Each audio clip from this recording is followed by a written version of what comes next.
Gaachanni sabaa woboon zoonii Arsadee zoonii Bahaa fi Kaaba Oromiyaatti tarkaanfii ilaalee isaa loltoota mootummaa naftanyaa bilchiginaa irratti fudhateen injifannoo galmeessuu beeksise. Godina Matakkal aanaa Dibaat keessatti loltoonni mootummaa naftanyaa bilchiginaa ilmaan Oromoo buqqisaa jiraachuu himan. Magaalaa Adaamaa keessatti qaala'insi jireenyaa fi dararaan murna mootummaa naftanyaa bilchiginaatiin akkaan hammaachuu jiraattonni himan. Magaalaan Finfinnee seeraanis seenaadhaanis kan Oromootii jedhan ogeessi seeraa Ibsaa Gammadaa.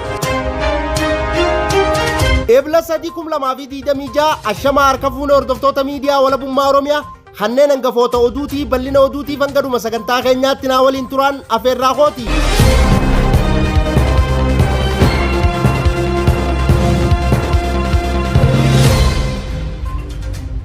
Gaachanni sabaa woboon zoonii Arsadee zoonii Bahaa fi Kaaba Oromiyaatti tarkaanfii ilaalee isaa loltoota mootummaa naftanyaa bilchiginaa irratti fudhateen injifannoo galmeessuu beeksise. Bal'ina oduutiif Jaalmagarsaa waan qindeeffate qaba. Gaachanni uummata Oromoo woboon zoonii Arsadee zoonii Bahaa fi Kaaba Oromiyaatti tarkaanfii ilaalee isaa loltoota mootummaa irratti fudhateen loltoota mootummaa naftanyaa bilchiginaa hedduu du'aa fi madoo taasisuun injifannoo guddaa galmeessuu beeksise. Humni bilisummaa Oromoo woboon zoonii Arsadee keessatti tarkaanfii cimaa humnoota mootummaa naftanyaa bilchiginaa irratti fudhachuu qondaalonni woboo zoonichaa beeksisaniiru. Akka odeeffannoon maddeen irraa argame ibsutti haleellaan kun eebila 2 bara 2026 aanaa Doddotaa ganda Balaallee keessatti ta'uu fi tarkaanfii kana keessatti humni mootummaa irratti miidhaa guddaan akka qaqqabsiifame himameera. Loltoonni mootummaa naftanyaa bilchiginaa hedduun ajjeefamuu fi madaa'uun isaanii kan ibsame yoo ta'u lakkoofsi isaanii ifatti ibsamuu baatus miidhaan isaanii ulfaataa ta'uun ibsameera. Kana malees loltoonni mootummaa naftanyaa bilchiginaa 40 ol ta'an harka woboo seenuun booji'amuu isaanii odeeffannoon qondaalota woboo zoonichaa irraa argame bahee mirkaneessee jira. Hooggansi woboo akka ibsutti loltoonni booji'aman kun mirgi isaanii guutuun eegsifamee fi kunuunsi barbaachisu taasifamuun akkasumas nageenyaan gara maatii isaanii deebi'aa jiraachuutu itti dabaluun ibsameera. Gama meeshaatiin haleellaa kanaan qawwee AKM 60 ol hidhannoo guutuu waliin gumbii rasaasaa 100 ol akkasumas rasaasa hedduu fi dookumentiiwwan adda addaa humnoota mootummaa naftanyaa bilchiginaa irraa hiikuun harka woboo galee jiraachuun beekameera. Meeshaaleen kunneenis dantaa qabsoo bilisummaa Oromoof ooluun isaanii ifoomeera. Haaluma wal fakkaatuun woboon zoonii Bahaa Oromiyaa keessattis haleellaa cimaa raawwachuun isaa gabaafame. Godina Harargee Lixaa aanaa Hancar Araddaa 20 bakka Waacituu jedhamutti haleellaa raawwatameen loltoonni mootummaa naftanyaa bilchiginaa hedduun ajjeefamuu isaanii fi gariin madaa'uu isaanii ajajaan woboo bakkichaa ibseera. Akkasumas godina Harargee Lixaa aanaa Gubbaa Qorichaa magaalaa Sireetti haleellaa biraa gaggeeffameen loltoonni mootummaa naftanyaa bilchiginaa 9 battalatti ajjeefamuun isaanii mirkanaa'eera. Loltoonni biroon 4 immoo fayyaa isaaniitti harkaan qabamuun booji'amaniiru.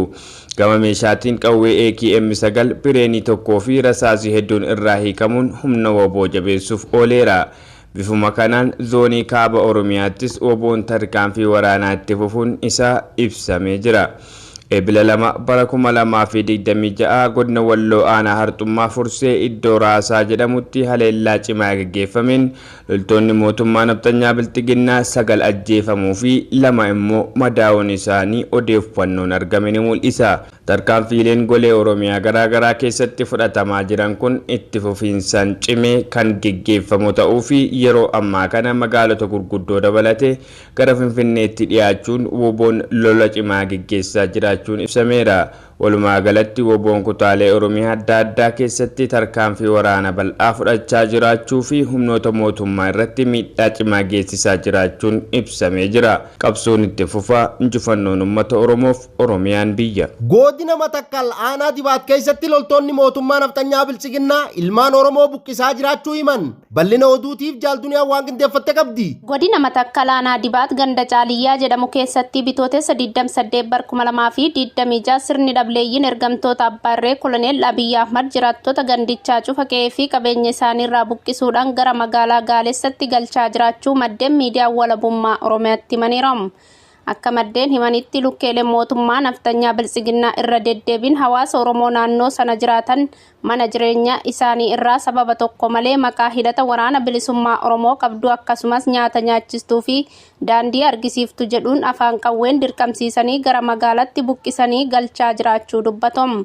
Sababa kanaanis namoonni qe'ee fi qabeenya isaanii irraa buqqifaman kunneen yeroo ammaa kana waan qoonqootti nyaatanii bulan dhabuun maatii isaanii waliin gidiraa hamaa argaa jiraachuu fi yeroo garagaratti qaama dhimmisa ilaallatutti iyyatanis isin ilaalcha woboo qabdu jechuun hiraarsaa jiraachuu maddeen itti dabaluun eeranii jirom.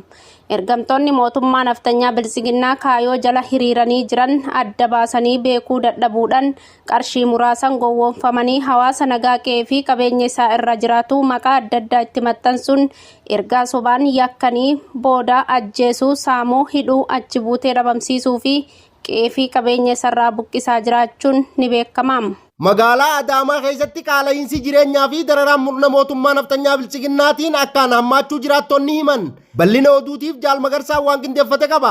Godina Baha Shaggaritti kan argamtu magaalaa Adaamaa keessatti qaala'insa jireenyaa ulfaataaf jiraattonni saaxilamuu akkasumas murna mootummaa naftanyaa biltsiginnaatiin dararamaa jiraachuu isaanii jiraattonni magaalichaa miidiyaa walabummaa Oromiyaatti himan. Murni mootummaa naftanyaa biltsiginnaa maqaa uummata Oromoon daldalu impaayiratti keessatti kasaaraa malee bu'aa qabatamaa ta'e tokko lammiilee impaayiratti keessa jiraataniif osoo hin gumaachin umrii aangoo isaa qofa lakkaa'u itti fufee jira. Bifuma kanaan murni saamicha bare kun lola Ameerikaa fi Israa'el wal ta'uun Iraan irratti bananiin wal qabatee cufamuu ulaa Hormuuz daddabarsa boba'aa fi meeshaalee biroo kan ta'e sababa godhachuun gatii boba'aa irratti dabaluun saamicha raawwachaa akka jiran fayyadamtoonni ni himu. Boba'aan kun harka abbootii qabeenyaa muraasa kanneen akka Nook Oliibiyaa fi kanneen biroo qaama murna mootummaa naftanyaa biltsiginnaa waliin hariiroo qabaniin dhuunfata kan jiru yoo ta'u innumtiyyuu gatiin isaa qaala'ee argachuuf nu rakkisee jechuun konkolaattonni hiriiraan sa'aatii baay'ee eeggatanillee dhabanii sochii dhaabuuf dirqama akka jiran konkolaachistoonni magaalichaa miira keessa galuun dubbatu.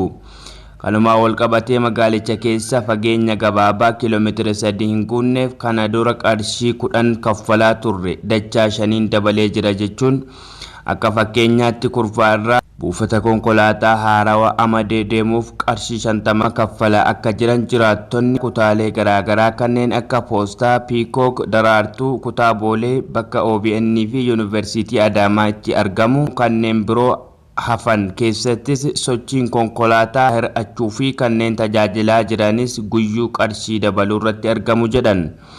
Akka jiraataan magaalaa Adaamaa kutaa humna ibsaa jiraatu yaada isaa miidiyaa walabummaa Oromiyaaf kennetti yeroo dhiyoo asitti konkolaataa meeshaa biroo fe'atee jiru kanneen akka Ayisuuzuu irratti baajaajii tokko gara magaalaa Finfinnee kutaa magaalichaa Nifaas Silkiitti geessuuf qarshii 5,000 kaffalaa kan turre har'a garuu qarshii 20,000 kadhatee erguu ibseera. Magaalaa kana keessatti misooma kooriidarii jechuun beenyaa tokko malee mana jireenyaa uummataa diiguunis qaala'insa jireenyaaf akka isaan saaxiles himuun gatiin isaa qarshii 2,500 ol darbaa jiraachuu irraa kan ka'e nyaatallee zayita malee qopheessuuf dirqamaa jirra jechuun dubbatu. Kun osoo kanaan jiru kutaa magaalichaa cufa keessatti kaabinoonni murna mootummaa naftanyaa biltsiginnaa kan akka Abbaabbuu Waaqoo fi fakkaattonni isaa uummata magaalichaa dargaggoota jaarsaa fi jaartii osoo hin jenne wobootu dhufee sin fixa waan ta'eef of eeggadhaa maallaqaa fi lafa isiniif laanna jechuun maqaa gaachana sirnaa jedhu itti moggaasuun gowwoomsanii abbootii fi haadholiin osoo hin hafin halkan qorra keessaa hanga sa'aatii 4tti dirqamaan daandii magaalichaa ba'insaa fi seensa irra wabii tokko malee akka turan dirqisiifamuu isaanii dubbatu. Kanumaa wal qabatee gareen maqaa Oromoon daldaalu aadaa taasifatee fi saba guddaa kan salphisaa oolu kun haadholii illee kaffaltii tokko malee akka isaan daandii qulqulleessan dirqamaan ajajamuu isaanii dubbatu.